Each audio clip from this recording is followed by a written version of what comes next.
Vous êtes une voix, Lita, dans notre librairie, dans beaucoup de librairies religieuses.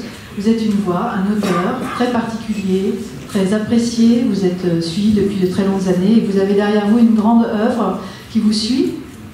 Et bien sûr, cet au-delà qui nous fait signe est un livre très particulier dans votre œuvre. Alors, c'est ce que j'ai dit dans un texte que j'ai écrit à ce sujet de votre livre.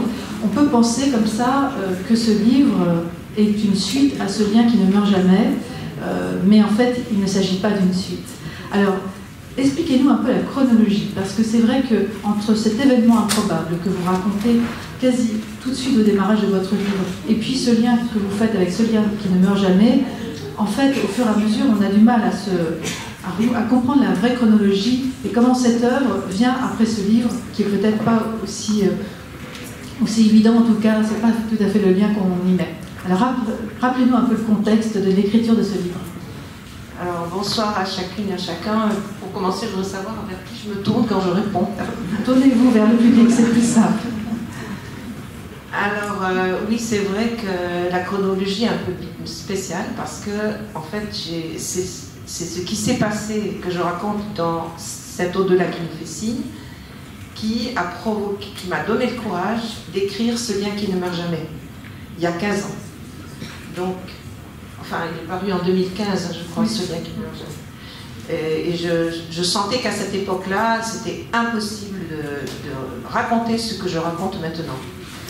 Alors, bon, la question m'est souvent posée, pourquoi maintenant? Pourquoi maintenant ça vient? Ben, je dirais que j'ai l'impression que les mentalités ont beaucoup bougé depuis 15 ans, que les personnes, le public est beaucoup plus ouvert à ces expériences étranges, enfin mystérieuses, qui peuvent nous arriver en lien avec le monde invisible, que ça n'était le cas il y a 15 ans. Et puis un deuxième élément, c'est que je ne suis plus professeur à l'université, donc ça me donne beaucoup plus de liberté. Enfin, intérieurement, je me sens beaucoup plus libre, j'ai pas grand-chose à perdre, voilà, je suis à la retraite de l'université. Si j'étais encore en poste à l'université, j'aurais jamais le courage de publier une chose pareille. Donc voilà, un peu pour répondre. Et donc, ça explique pourquoi maintenant cet au-delà qui nous fait signe n'apparaît qu'aujourd'hui. Mais c'est quand même beaucoup, enfin c'est un peu le même jaillissement. En fait. Alors le livre, là je viens de vérifier, ce lien qui ne meurt jamais, parle en 2007. Ouais, voilà, c'est ça. Mais je l'ai écrit en 2005, sauf erreur. J'ai commencé à l'écrire en 2005. Au retour de cette expérience, justement, de cet événement improbable. Et alors, en ayant conscience que je disais à mon éditeur, que j'avais raconté qu'un tout petit peu de ce qui s'était réellement passé, qui m'avait poussé à écrire ce témoignage de ce lien qui ne meurt jamais. Alors, ce lien qui ne meurt jamais relatait l'épreuve du deuil de votre fils, hein, Samuel. Et alors, expliquez-nous de quoi parle ce livre aujourd'hui. Est-ce que tout le monde a lu ce livre? En fait, c'est une question un peu bête que je vous posais, mais est-ce que tout le monde a lu ou n'a pas lu? Voilà. Alors, on va parler de cet événement improbable. Allons, c'est ça, parce qu'autrement vous n'allez pas comprendre. Et je pense que c'est utile, c'est ça, parce que tout va tourner autour de ça. Tout à fait. Donc, le 7 mai 2001, notre fils aîné a mis fin à ses jours. Et bon, c'était un effondrement total, un cataclysme. Et pendant 4 ans, j'étais totalement anéantie, comme beaucoup de parents le disent. Et puis, pendant ces 4 ans, j'étais tellement enfin, c'était tellement dur à vivre que, chose que je n'avais jamais faite dans ma vie, j'ai tenu une sorte de journal intime où j'ai noté jour après jour des petits signes, des petites choses qui se passaient et qui étaient comme des petites ouvertures sur une issue possible à partir de cette douleur insondable. Et je les ai appelés des clins d'yeux. Et puis, enfin, ce qui revient aussi beaucoup, c'est l'image des cailloux blancs. C'était comme un peu des cailloux blancs sur une route extrêmement chaotique.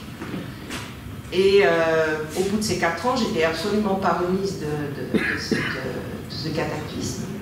Et je me suis trouvée dans un pays étranger où je donnais un cours intensif dans un cadre universitaire sur la compassion. Et c'est là que s'est produit cet événement improbable que je raconte maintenant dans cet au-delà qui nous fait signe. Je donne un peu de contenu à ça. Oui, faites.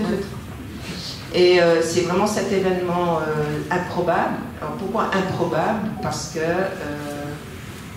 premièrement, on ne peut pas le prouver. Et deuxièmement, c'était vraiment pas prévisible. Improbable, quoi. Vraiment pas prévisible du tout. Surtout dans l'état où j'étais. Et c'est cet événement-là qui était tellement énorme et a eu tellement de conséquences que j'ai repris pied vraiment dans la vie après ces 4 premières années de deuil. Donc, j'avais toujours, depuis la parution de ce lien, qui ne meurt jamais, j'avais quand même toujours l'idée, mais tu n'es pas tout à fait honnête, parce que tu n'as pas partagé qu'est-ce qui avait fait que tu avais repris pied dans la vie. Et que tu étais revenu dans le monde des vivants, vraiment pleinement. Et bien c'est cet événement improbable. Donc là, vraiment, j'ai été poussée, et j'entendais beaucoup intérieurement, t'as pas le droit de garder ça pour toi, toute seule. Parce que ce qui a pu être aidant pour moi peut être aidant pour quelqu'un d'autre. Alors, cet événement s'est produit dans le cadre de cette semaine de cours intensifs où il y a eu une personne que j'ai appelée Myriam, que je ne connaissais absolument pas et qui ne me connaissait ni d'Ève ni d'Adam. Elle ne connaissait même pas mon nom. Je ne savais absolument pas que j'avais écrit quoi que ce soit, elle ne me connaissait pas du tout. Et elle ne voulait pas s'inscrire à ce cours. Et elle s'est inscrite parce que Pierre, Paul et Jacques, tout le monde disait « Mais qu'est-ce que tu attends pour t'inscrire à ce cours? Il faut que tu t'inscrives à ce cours, etc. » Et elle disait « J'ai pas le temps, j'ai pas l'argent, j'ai pas l'énergie. » Et puis, ça a été un concours de circonstances absolument incroyable que les filles m'ont poussé à venir à ce cours qui durait 1 semaine. Et le premier soir, qui était la soirée d'ouverture, c'était une conférence grand public. Le cours allait démarrer le lendemain matin.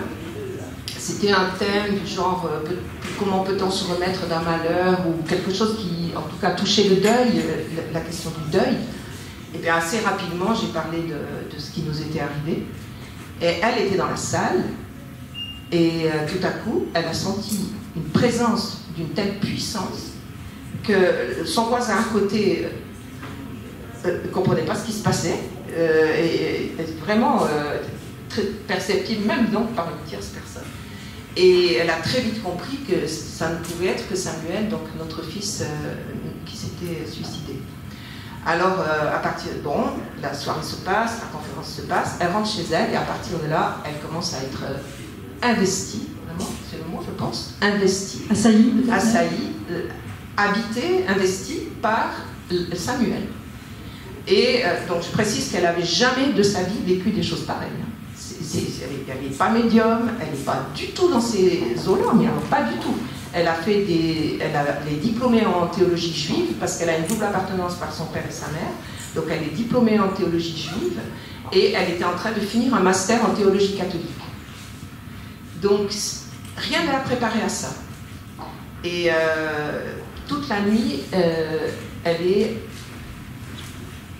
investie par Samuel, qui lui parle, qui lui communique, dit à maman que je l'aime, etc. Et ça fait 4 ans que je cherche à rejoindre maman, et je n'y suis pas arrivée jusqu'à présent. Donc après, je ne veux pas raconter toute l'histoire. Ça dure 1 semaine. Enfin, en tout cas, les nuits, hein, c'est essentiellement les nuits que ça se passe. Et tous les matins, elle vient au cours, elle s'approche sur la pointe des pieds, et surtout le premier matin, elle me dit écoute, excusez-moi, je ne voudrais pas que vous me preniez pour une folle, mais voilà ce qui m'arrive. Et elle me transmet des messages de Samuel et des choses d'une précision qui ont trait à la vie, à notre famille, qui ont trait à sa propre histoire de Samuel. Elle ne sait rien de tout ça, absolument rien. Elle vient comme vérifier qu'elle a bien entendu ce qui lui était transmis. Et parce que des fois on me demande, mais as-tu douté de ces... Non, je ne pouvais pas douter, c'était tellement lumineux, c'était tellement clair, c'était tellement la réalité. Et ça s'est prolongé comme ça toute la semaine, avec des épisodes extrêmement bouleversants, mais bon, je raconte tout ça dans le livre, je ne vais pas l'étaler maintenant. Et Ben voilà, je ne sais pas qu'est-ce que je peux dire de plus. Donc, oui, je sais ce que je peux dire de plus, c'est que, en fait, c'est pas quelque chose que j'ai pu intégrer tout de suite. C'était pas possible. C'était tellement énorme que je ne pouvais pas l'intégrer tout de suite. Donc, j'ai gardé ça précieusement. Et puis, comme je vous ai dit, j'avais pas du tout fini le deuil, hein, l'histoire du deuil. J'avais 4 ans de deuil derrière moi, mais j'étais encore joliment dans les bas-fonds. Hein, je peux dire, même je raconte dans ce livre, même le lendemain ou le surlendemain, j'étais de nouveau au fin fond du pot. Donc, c'est pas si facile d'accueillir une chose aussi, d'une vie aussi intense, quelque chose d'aussi libérateur et pacifiant, etc., d'un seul coup comme ça. J'étais pas complètement prête, on va dire. Il m'a fallu du temps pour l'intégrer. Donc, bon, il ne m'a pas fallu 15 ans, hein, quand même. Mais c'est pour ça que j'ai attendu 15 ans pour écrire, mais quand même, maintenant, avec le recul, c'est ce que j'explique dans ce livre, je dis quand même qu'il y a eu un avant et un après. Parce qu'il y a quelque chose dans ces messages de Samuel qui a été vraiment déterminant et qui m'a, je dis, ramené du côté des vivants, vraiment. Alors, ce livre, vous le dites bien dans votre introduction, vous dites en substance, je n'ai pas cherché à écrire ce livre pour convaincre, mais pour légitimer ceux et celles qui croient en la vie après la mort. C'est complètement disons, c'est le moteur premier de l'écriture de ce livre. Bon, il y a Samuel, la compassion. Oui, la compassion. Bon, Samuel m'y a beaucoup poussé. Il y a aussi des messages concernant l'écriture dans cet événement improbable. Mais pour moi, c'est énormément la compassion, parce que comme ça fait plus de 35 ans que je fais des accompagnements spirituels depuis plus de 35 ans. Et puis évidemment, avec l'apparition de ce lien qui ne meurt jamais, et puis énormément de personnes qui viennent avec le deuil d'un enfant, ou le deuil de l'amour de leur vie, quelqu'un de très proche. Donc ça, je sentais beaucoup de désespoir. Et toute la question des signes, par exemple. Je dis, ça veut dire comment on accueille les signes, qu'est-ce qu'on en fait, qu'est-ce qu'on fait des signes, c'est ce que je développe dans ce livre. Et beaucoup de personnes ont juste besoin d'être légitimées, validées dans les expériences qu'elles font avec l'invisible. C'est-à-dire une personne qui a reçu quelque chose en rêve ou dans la réalité, qui vraiment est un lien avec son proche disparu, quelque chose de fort, mais elle ne va peut-être pas en faire grand-chose parce qu'elle ne peut pas en parler autour d'elle. Parce elle a peut-être eu quelques expériences où on l'a traitée de folle, où on a dit c'est n'importe quoi, tu inventes ça, c'est de l'imagination, etc. Puis après elle se tait. Donc il y a énormément de personnes qui reçoivent beaucoup plus de signes de leurs vivants, moi je les appelle des vivants, ceux qui sont de l'autre côté du voile, mais qui ne peuvent pas se les approprier parce qu'il n'y a personne pour les entendre.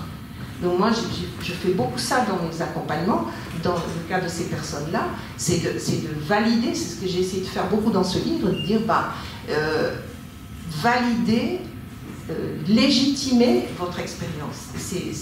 Vous l'avez faite cette expérience, elle est à vous. Alors ce temps long qui est parfois nécessaire pour beaucoup de personnes qui vivent des expériences ou qui même n'en ont pas conscience, parce que c'est ce que vous expliquez, vous faites une machine arrière et rétrospectivement, vous avez constaté que vous aviez reçu des signaux que vous n'aviez pas su décrypter. Absolument. Ou et pas complètement. Pas complètement, qui vous avez peut-être un peu déboussolé, déstabilisé, mais que vous n'aviez pas senti. Donc je ne savais pas qu'en faire. Je pense que souvent, je n'ai pas su qu'en faire. C'est pour ça que je me sens au même niveau que n'importe qui est dans le deuil. Je ne savais pas qu'en faire pendant longtemps.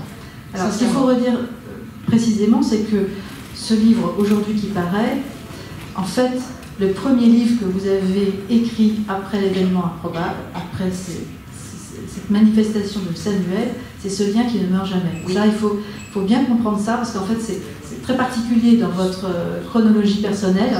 Voilà. Donc, en fait, dans quel état d'esprit, maintenant, avec le recul, vous avez abordé ou vous avez écrit ce lien qui ne meurt jamais?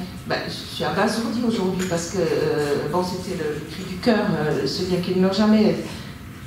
Enfin, c'était un cri du cœur, mais c'était déjà quand même la compassion qui me poussait parce que ces cailloux blancs ou ces clins d'yeux, comme je l'ai dit, ça laissait présager que peut-être ça allait déboucher sur quelque chose qui allait me sortir de ce deuil.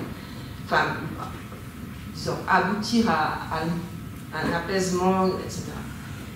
Mais ça finissait, il n'y avait pas une happy end à ce lien qui ne meurt jamais. Ça restait ouvert. Attendez, j'ai oublié votre question. La question, c'est de savoir dans quel état d'esprit vous aviez écrit ce lien qui ne meurt jamais, par rapport à celui-ci qui est dans une autre dynamique, parce que vous étiez encore dans... C'est ça qui s'est passé avec ce lien qui ne meurt jamais, c'est qu'il y avait des extraits du journal intime, avec il s'était passé ci, s'était passé ça, et j'étais tellement noyée pendant si longtemps que je ne pouvais rien en faire, et que quand j'écrivais ce lien qui ne meurt jamais, c'est pour ça qu'il y a des parties en italique où c'est des extraits du journal intime, et puis 5 ans après, je relisais ce journal intime, et j'en tirais quelque chose pour ma vie actuelle, quoi. Ça m'aidait vraiment à vivre dans ma vie actuelle. Et puis j'étais capable de voir un peu, j'avais jamais vécu un deuil d'une violence pareille, et ça m'aidait à voir ce qui avait été aidant pour moi, et où j'avais discerné qu'il y avait peut-être un chemin de vie, etc. Donc ça a été une relecture, là, pour ce lien qui ne meurt jamais, qui était très très importante. Après, on peut donner un exemple. Bien sûr. L'histoire de Marie. Moi, je suis protestante. Donc Marie, on la respecte beaucoup, mais on n'a pas un culte à Marie, on ne parle pas, on la prie pas, etc. Or, il se trouve que, et je l'avais noté dans mon journal intime, à 3 reprises, j'ai eu une visitation, on va dire, de Marie. Et c'est assez stupéfiante pour une... Non seulement je suis protestante, mais je suis fille de pasteur, petite fille de 2 pasteurs, nièce de plusieurs oncles pasteurs, moi-même je le suis, mon mari aussi, enfin c'est pasteurisé juste ici, c'est juste pas possible. Et avoir un mari comme ça qui déboule, au moment le plus tragique, le plus dramatique que je pouvais vivre, c'était juste invraisemblable. Et chaque fois ça m'avait remis d'aplomb tout de suite. Alors, je peux lui dire, t'es protestante, t'as pas le droit de parler de ça. J'aurais pu. Eh bien, je ne l'ai pas fait, parce que je ne trouve pas ça honnête. Je trouve que, puisque je l'ai vécu, je le dis. Alors, évidemment, sur le moment, dans le journal intime, je notais juste ces événements-là, mais 5 ans plus tard, quand j'ai écrit Ce lien qui ne meurt jamais, là, je développais. Oui, j'ai beau être protestante, finalement, dans la relation à l'au-delà, on n'est pas à faire des cloisons, ici les protestants, là les catholiques, etc. On est dans le royaume de la vie, finalement. Je parlais de la communion des serfs, etc.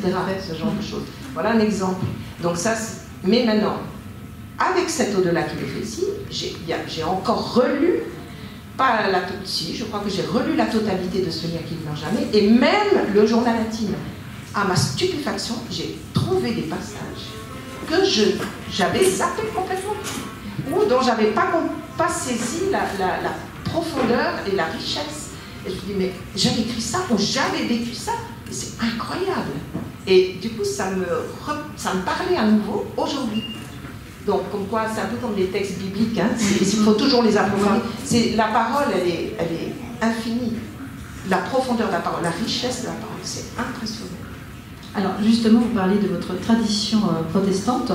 Ma question, parce que nous sommes dans une librairie chrétienne, vous êtes théologienne, vous êtes bibliste, vous avez fait une thèse sur le pardon, c'est un sujet d'étude, de recherche constant qui vous a beaucoup animé.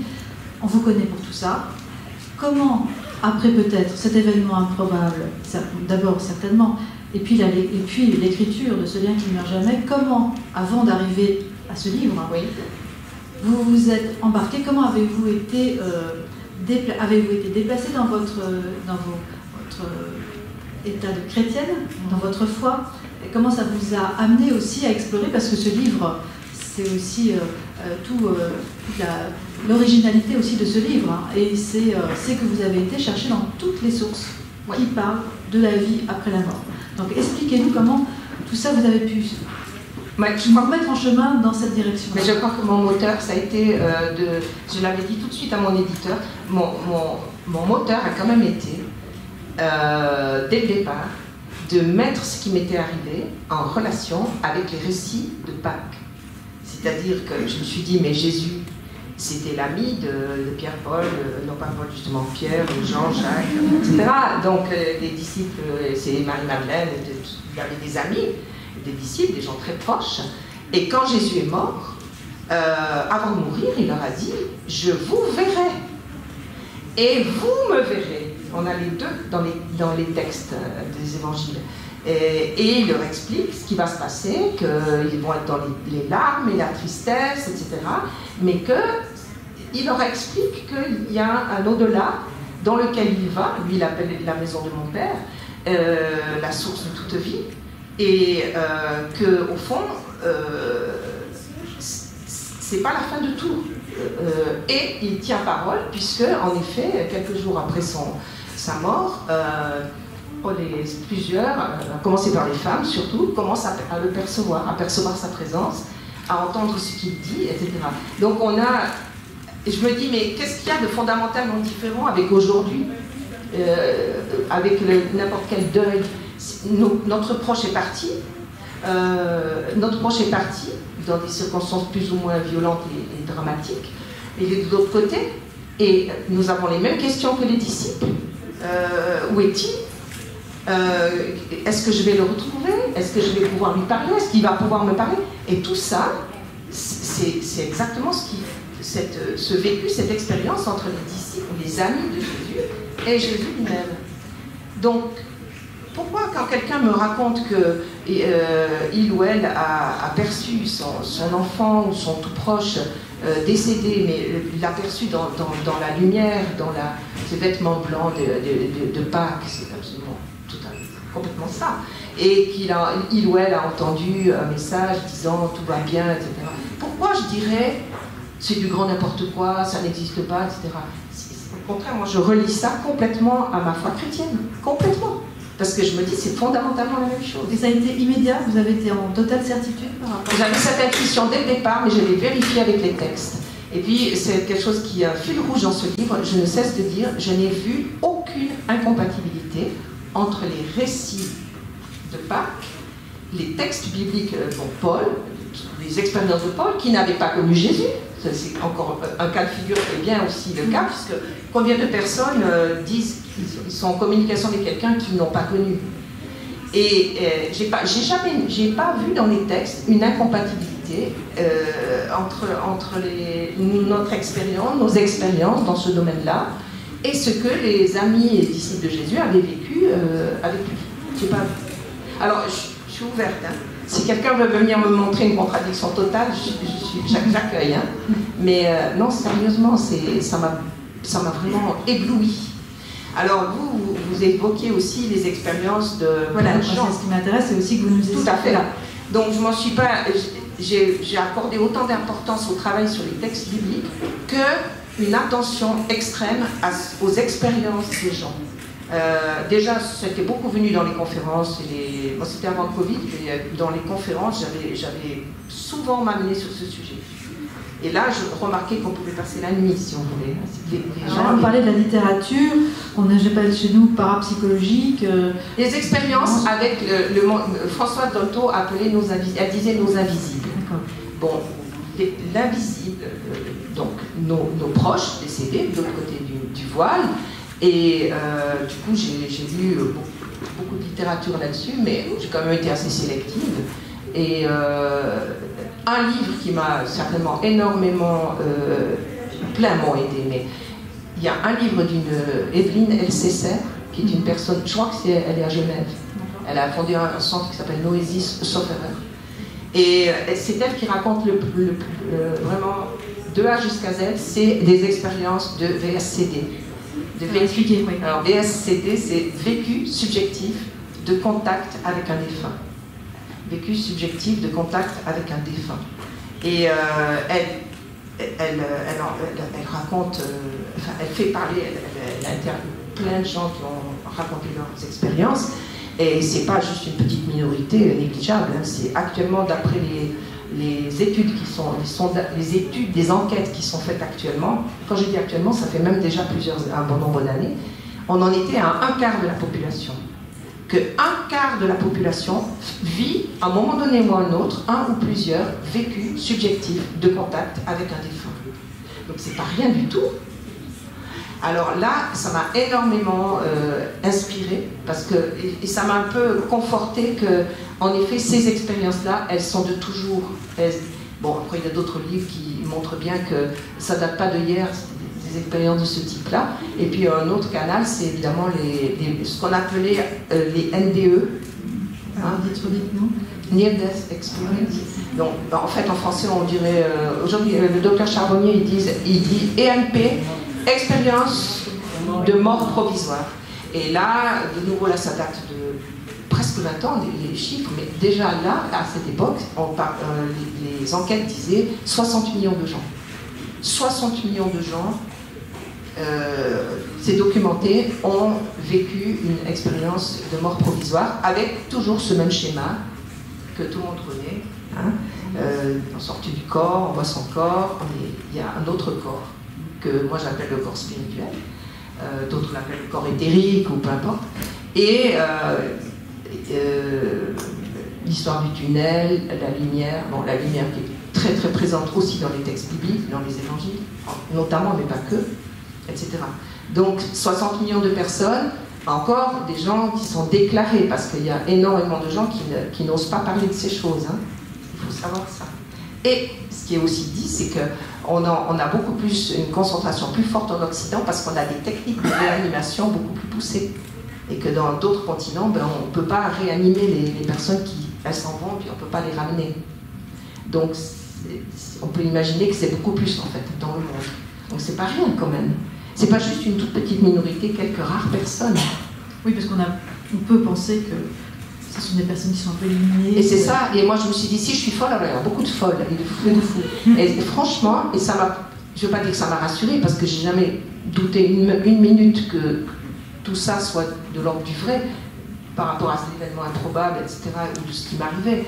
Mais c'est quand même, ça fait quand même du bien d'entendre, de lire d'autres personnes qui vivent des choses similaires. Et moi, ça me passionne. C'est un des aspects que j'adore dans l'accompagnement spirituel, c'est quand les gens me partagent des choses de cet ordre, même si c'est minime. Là, il y a un monsieur qui vient de m'écrire, j'aimerais tellement venir vous raconter ce que j'ai vécu de cet ordre-là, mais c'est beaucoup moins spectaculaire que... C'était pas tellement spectaculaire, en fait. Mais moi, on s'en fiche que ce soit spectaculaire ou pas, c'est pas ça le sujet. Et dans la mesure où lui, ça lui fait du bien, ça le remet dans le courant de la vie, c'est ça qui compte. Voilà. Alors, ce qui m'a intriguée pendant plusieurs choses qui m'ont intriguée dans ma lecture de votre livre, c'est de me dire, justement, par rapport à ce que vous évoquez, de cette littérature que vous avez explorée, qui vous a passionné, c'est aussi, vous avez des références dans la tradition chrétienne, notamment dans la tradition catholique avec Michel Hubaut, qui est une de vos grandes références, et puis aussi avec Jean-Claude Larcher ou Olivier Clément, donc pour la tradition orthodoxe. Mais il y a très peu de choses, ou quasiment rien. Une référence d'un pasteur protestant. Ouais. Alors racontez-nous quelle est en fait, si c'est intéressant aussi, vous êtes protestante et vous dites les protestants ne parlent pas de la mort, ne parlent pas aux morts. Ah, c'est terrible. Et puis je le dis aussi que, en fait, dans le livre, je le dis, je suis obligée de le dire, parce que les protestants, malheureusement, c'est le service funèbre, l'enterrement, l'inhumation, et puis après, on confie la personne décédée à Dieu, et puis c'est terminé, c'est l'affaire de Dieu. Voilà. Alors, moi, je trouve que parmi les personnes endeuillées, franchement, les protestants sont les plus désespérés. Parce qu'il y a comme un mur en béton qui leur a été inculqué. Bon, maintenant, ça se déchristianise, donc il y a moins cette influence. Mais quand même, traditionnellement, c'était un mur en béton entre ce monde-ci et le monde au-delà. Mais est-ce que c'est pas paradoxal, parce que Jésus dit bien laissez les morts enterrer leurs morts. C'est ça. Et il dit pas laissez les vivants enterrer. Il dit c'est si je suis morte intérieurement, je vais aller m'occuper que de la mort. Je vais passer ma vie sur la tombe de mon enfant, par exemple. Je vais devenir morte avec mon propre enfant. Et je vais être une morte vivante jusqu'à la fin de mes jours. C'est ça qu'il a voulu dire. Ça veut dire que... Mais les vivants, c'est dit. Mais il n'y a qu'à lire Christian Bobin. Il dit, il le cite, cette parole de Jésus. Il dit, mais moi, je tourne le dos à ta tombe, il dit à celle qui aimait, Je tourne le dos à ta tombe et je te retrouve vivante dans le paysage, dans la vie qui m'attend, etc. Donc c'est ça. Ça ne veut pas dire ne plus t'occuper, oublier ta personne décédée, c'est ton proche. C'est pas du tout ça que ça veut dire.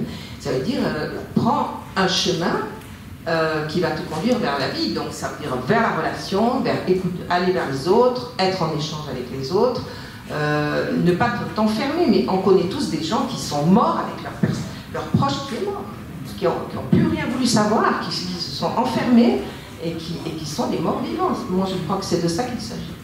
Alors la tradition catholique avec Michel Hulot et Olivier Clément, Jean-Claude Larcher, et en fait finalement il y a peu de livres qui parlent de la résurrection, de la vie. Alors vous dites que vous ne parlez pas de résurrection, vous parlez de la vie. Hein. Oui, parce que dans la Bible, dans le Nouveau Testament, c'est un langage qui est à la limite plus la résurrection, c'est pas ça dont il s'agit. On dit il s'est levé il s'est réveillé d'entre les morts et il s'est levé d'entre les morts. C'est très très concret, hein. Très très très concret. Et puis la résurrection, cette espèce de concept abstrait, ça y est pas. Par contre, il vit, il est vivant. Ça, et chez Luc en particulier, c'est très très présent. Le langage de la vie. Donc j'ai décidé que j'allais parler beaucoup plus dans ce langage, qui est aussi un langage biblique, parce que c'est beaucoup plus parlant que de dire la résurrection. C'est un gros mot, la résurrection, franchement. Et qu'est-ce qu'on y met derrière? Alors, c'est la question, en fait, hein, c'est ce que ce livre interroge. Hein. C'est à quoi croyons-nous quand on dit qu'on croit à la résurrection? Ah, c'est ça. Eh bien, est-ce que je crois que mon proche est vivant? Est-ce que je crois pas parce que je récite un credo, pas parce qu'on me l'a dit, pas parce que je suis chrétienne, donc je suis censée y croire, pas parce qu'on m'en a donné la preuve non plus, parce que maintenant il y a beaucoup de livres sur les preuves de l'existence de l'au-delà. Je renvoie dos à dos. Je crois, j'espère que mon proche est vivant, parce que moi je dis je ne crois pas que mon proche est vivant, je n'espère pas que mon proche est vivant, je sais par expérience que mon proche est vivant. J'ai expérimenté, ou j'expérimente que mon proche est vivant. C'est mon expérience. C'est ni un savoir, ni une espérance, et c'est pas non plus un savoir scientifique, une preuve par A plus B. C'est vraiment une troisième voie. Je fais l'expérience que mon proche est vivant. Et à partir de là, et c'est vrai que là, pour l'événement improbable, il y a eu un avant et un après, ça m'a ouvert incroyablement. Ça m'a rendu ce voile entre ici et l'au-delà tellement plus, plus fin, tellement plus fin. Les Indiens Iroquois, ils disent, c'est aussi fin qu'une feuille d'érable. Le voile entre ici et au-delà. Et Christian Bobin, il parle d'une cloison de papier. C'est joli, hein? C'est vraiment que, en fait, on est beaucoup plus proche des vivants grand V, hein, ceux qui sont de l'autre côté, que ce qu'on croit. Et là, on a tous des histoires à raconter, personnelles, d'une grand-mère, de quelqu'un qui a fait sentir sa présence, qui a communiqué quelque chose, etc. De l'ordre de la vie, de l'ordre de ce qui fait vivre. Comment se place la théologienne dans tout ça? La théologienne que je suis, moi, je ne sais pas, vous pouvez préciser un petit peu ce que vous voulez dire? Vous êtes dans l'expérience, vous êtes une mère endeuillée, une femme éprouvée. Alors, oui, excusez-moi. Donc, je dirais que depuis le premier jour où j'ai écrit cette thèse de doctorat à laquelle vous avez fait allusion, qui était la question du mal subi, hein, des blessures. Ça a donné aussi le désir de tourner la page beaucoup plus tard. C'est toujours l'idée qu'on subit des choses injustes qui nous massacrent, qui nous détruisent. Et comment on fait pour sortir de là?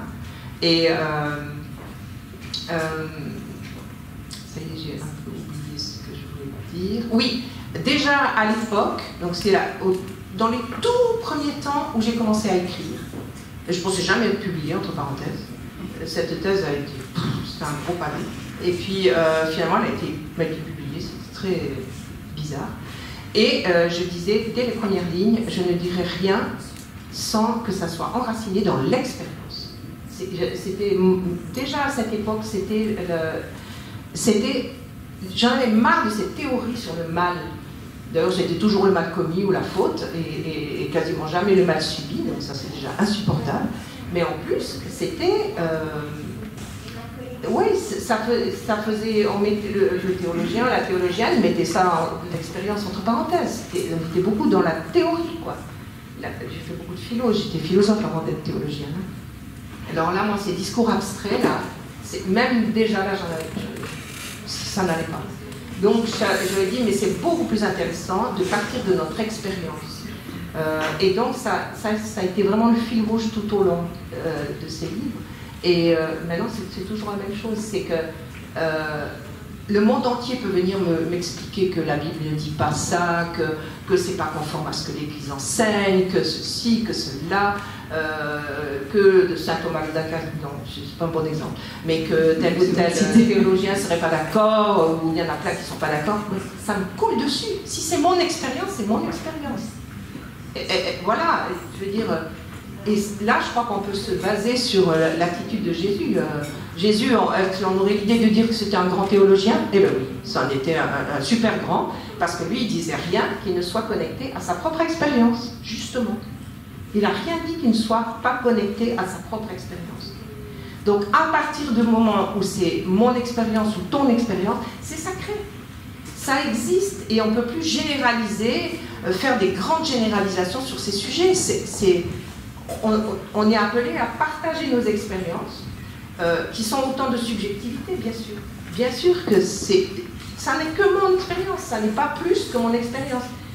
Voilà, j'ai écrit ça dans cet esprit, je me suis dit, si on vient me dire que non, c'est pas comme ça, ok, je respecterai, c'est pas l'expérience de quelqu'un d'autre, mais quoi, on peut pas faire que ça soit pas mon expérience, ça l'est. Et donc du coup, ça me donne beaucoup de respect et d'intérêt pour l'expérience des autres. Ça laisse la place à tout le monde, en fait. Et puis ça veut dire aussi qu'on a besoin des autres.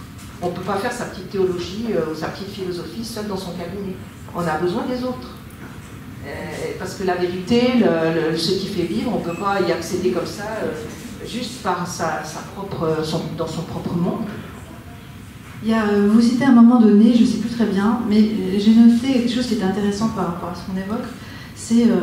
en fait, c'est comme si, avec le temps, depuis le temps des premiers chrétiens, qui ont reçu, qui ont vu, voilà, il y a une transmission qui s'est complètement perdue. Comme si la foi en la vie, oui. Vous voyez ? Oui, c'est-à-dire qu'au début c'était brûlant. Un nous interroge aujourd'hui avec votre livre, complètement là, on se prend le livre en pleine face. Oui, complètement. En quoi on croit, qui nous sommes. Ah oui. Quand on pense au vécu brûlantissime des premiers chrétiens, enfin ils ne s'appelaient pas chrétiens, hein, on les appelait les adeptes de la voie, VOIE. Bon, et quand on pense à leur vécu brûlant et comment ça les avait mis en route, comment eux qui ne savaient même pas parler en public, qui étaient des pêcheurs de Galilée ou des gens hyper simples du petit peuple, ont pu prendre la parole, même dans des tribunaux, etc. Un vécu mais brûlantissime hein, des premiers temps de l'Église. Et quand on voit ce que c'est devenu avec les sondages et les enquêtes d'aujourd'hui sur qu'est-ce que c'est la résurrection pour vous, déjà la résurrection de Jésus, puis croyez-vous que vos proches accèdent à cette résurrection ou à cette vie? Mais quand on voit les chiffres, c'est abasourdissant, franchement. Et même parmi les chrétiens, hein, c'est une minorité, une petite minorité pour qui c'est important. Ça c'est une dégringolade. Alors moi, ma petite idée, ça n'est que la mienne, hein, c'est que en fait, je pense qu'on en a fait une vérité objective. On a dit Jésus est mort, voilà, et en fait les historiens, même les athées, disent que oui, c'est un fait avéré. On a des preuves historiques de la mort de Jésus.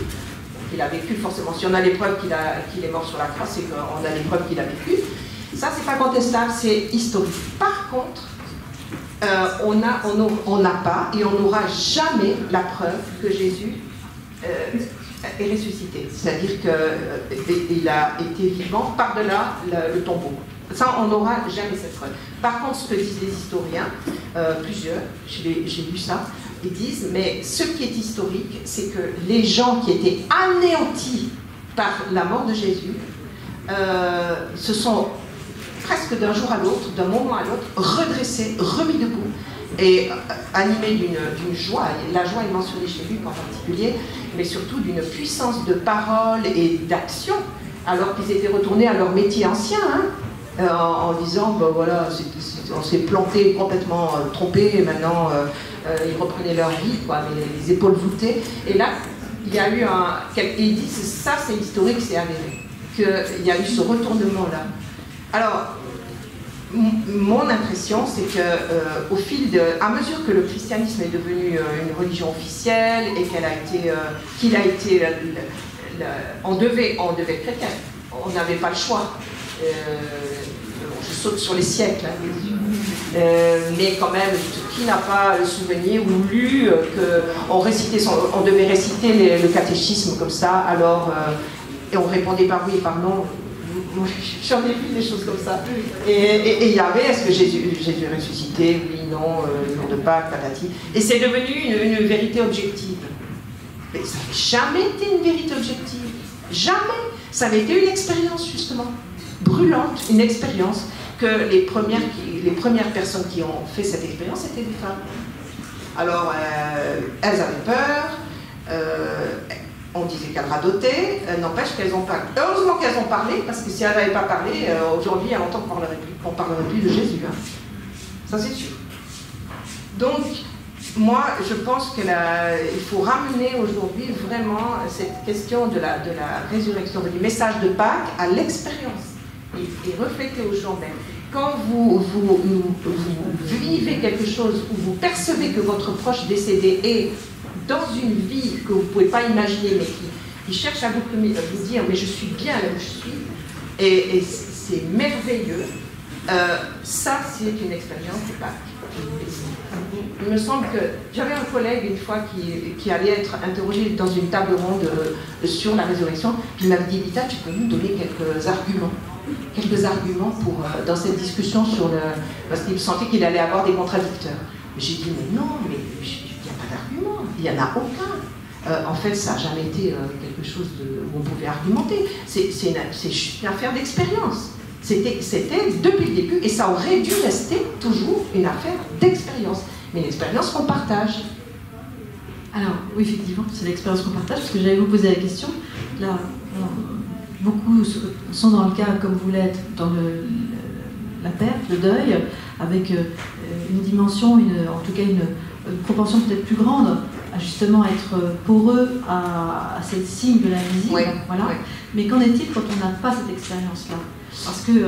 Ah, mais je peux en parler, je voulais aussi en parler, parce qu'avant de perdre Samuel, je peux vous dire que moi, des expériences de la mort, j'en ai eu. Moi j'ai été complètement massacrée dans ma toute petite enfance, où je raconte dans plein de livres, c'est un miracle que je sois encore en vie, et ça c'était bien avant la mort de Samuel. Donc, cette énergie de vie qui m'a remise debout dans les années qui ont suivi le départ de Samuel, elle était déjà à l'œuvre bien avant. Parce que quand j'ai commencé mon travail thérapeutique, et pendant des années et des années, j'ai été ramassée à la cuillère. J'ai répété pendant des mois, mais je suis trop détruite pour reprendre pied dans la vie un seul jour. Franchement. Donc, je pense que ça date pas de... Quand les gens me disent ça, je dis, mais moi j'ai vécu ce temps où il n'y avait aucun espoir, aucune issue, où c'était... il n'y avait que la destruction, quoi, jusque tout au fond. Mais pour les personnes qui vont bien, semble-t-il, qui n'ont pas de raison, pour qui leur vie est tranquille et sans... Ils n'ont pas besoin de ça, vous voyez, ils ne peuvent pas être poreux à ça, parce qu'il n'y a rien qui se passe dans leur vie. Oui. Moi, on m'a dit, je parlais à une amie qui me dit, non, ça me fait peur. Donc, en fait, comment... parce qu'en fait, la révélation de cet événement improbable se passe lors d'une session sur la compassion. Oui. Vous êtes ultra formés sur l'accompagnement spirituel. Oui. Mais pour les personnes qui ne sont pas spirituelles, ou qui ne savent pas qu'elles le sont. Alors, je vais dire... la palissade, c'est la vie... enfin, je connais personne qui traverse la vie sans avoir de grands chagrins, de grandes douleurs, et la mort de proches, parce que, bien sûr, on peut avoir peur de sa propre mort, mais et faire l'impasse là-dessus, dire, bon, ben, j'en suis pas encore là, etc. Mais la mort d'un proche, qui est à l'abri de la mort d'un proche auquel on tient? Ça peut arriver demain, n'importe quand, à tout moment. Donc, c'est un fait d'expérience quand même que la souffrance, le manque, la séparation, le jamais plus, peut-être nous prépare ou nous ouvre un espace à l'intérieur de nous pour accueillir quelque chose d'autre que nous ne pouvons pas tout de suite nommer comme quelque chose de l'ordre de la vie, mais quand même nous ouvre à quelque chose d'autre. Parce que sinon, c'est noir comme noir et ça reste sans issue. Donc oui, c'est vrai que je remarque que les personnes qui font pas l'économie du deuil, on parle du deuil, mais il n'y a pas que le deuil, qui font pas l'économie de la souffrance par rapport à un malheur, par rapport à... Il y a des deuils qui ne sont pas des deuils d'un être humain, hein. Il y a des deuils qui sont vraiment très très douloureux. On peut perdre tellement un bien, un animal domestique. Enfin, il y a tellement de manières, d'occasions où on est quand même confronté à une perte énorme pour soi. Hein. Et bien, je remarque quand même que ces personnes-là, du coup, souvent, elles vont dans cette profondeur et descendent dans la profondeur de la souffrance. Souvent, c'est ce qui quand même nous ouvre à entendre autre chose que le discours désespérant, noir comme noir, etc. Ou de ne pas vouloir entendre. Maintenant, je vais mettre un bémol tout de suite. Ouais. C'est qu'en réalité, c'est pas vrai de dire qu'il faut souffrir pour pouvoir faire ce genre d'expérience. C'est pas vrai. Parce que à travers toute cette littérature que j'ai, enfin en tout cas. Et Myriam, d'ailleurs, vous dites très bien que Myriam. Oui, elle n'avait pas vécu quelque chose comme ça, pas du tout. Elle allait très bien. Pas du tout. Elle ne vivait rien de cet ordre-là. Et puis quand même, il y a énormément de témoignages de gens qui vivent ce genre d'expérience en n'étant pas du tout dans un moment de grande souffrance. Donc c'est pas du tout. C'est ça qui me fascine, moi, dans ce souffle de vie, ce souffle saint, on dit dans le langage chrétien, ou ce souffle divin, c'est qu'il souffle quand il veut et comme il veut. C'est comme disait Jésus. Hein. Tu sais pas d'où il vient et tu sais pas où il va. Et tout à coup, il peut souffler à travers quelqu'un de 400% athée, qui est complètement fermé à ce genre de choses, et pouf, ça lui tombe dessus. On a plein d'exemples là-dessus. Il n'y a aucune règle. C'est ce que j'ai beaucoup retenu de cette littérature, c'est qu'il n'y a aucune règle. Et personne ne peut dire « Fontaine, je ne boirai jamais de ton eau ». Parce que personne n'est à l'abri de ce que j'appelle « c'est toucher céleste ». Personne n'est à l'abri. Ça peut arriver. Donc, ne croyons pas qu'il faut que je souffre énormément pour m'ouvrir à ces réalités invisibles. Non. Vous avez bien conscience, vous en aviez conscience, parce que vous le dites dans le livre, que vous avez écrit ce livre parce que vous sentiez que c'était le moment que les gens s'ouvrent de plus en plus. Oui. Mais c'est vrai que votre livre, ce livre, vient heurter notre rationalité, ouais. Qui, finalement, en lisant votre livre, il apparaît que nous sommes fermés à l'invisible, fermés aux signes, qu'on y croit ou pas, il y a cette dimension, cette dimension du cœur ouvert. C'est ça. Alors, c'est une grande particularité de l'Occident, et j'ai même presque envie de dire de l'Occident européen, encore plus. Moi, j'ai vécu aux États-Unis aussi. Je pense qu'on nous, on a le pompon de la fermeture en Europe, hein, je crois. Et j'ai aussi lu dans cette littérature qu'il ne faut quand même pas oublier que la majorité des humains sur la Terre sont tout à fait en lien avec l'invisible. C'est une spécialité vraiment occidentale que de fermer à ça. Et qu'est-ce que je pourrais dire d'autre? Oui, bon, il se trouve qu'on vit ici, donc voilà, on a cette... comment on dit, cette objection qui est faite très souvent, c'est pas raisonnable, c'est pas rationnel, c'est pas, ça sort de la logique. Oui, c'est tout à fait illogique, ça, je suis d'accord.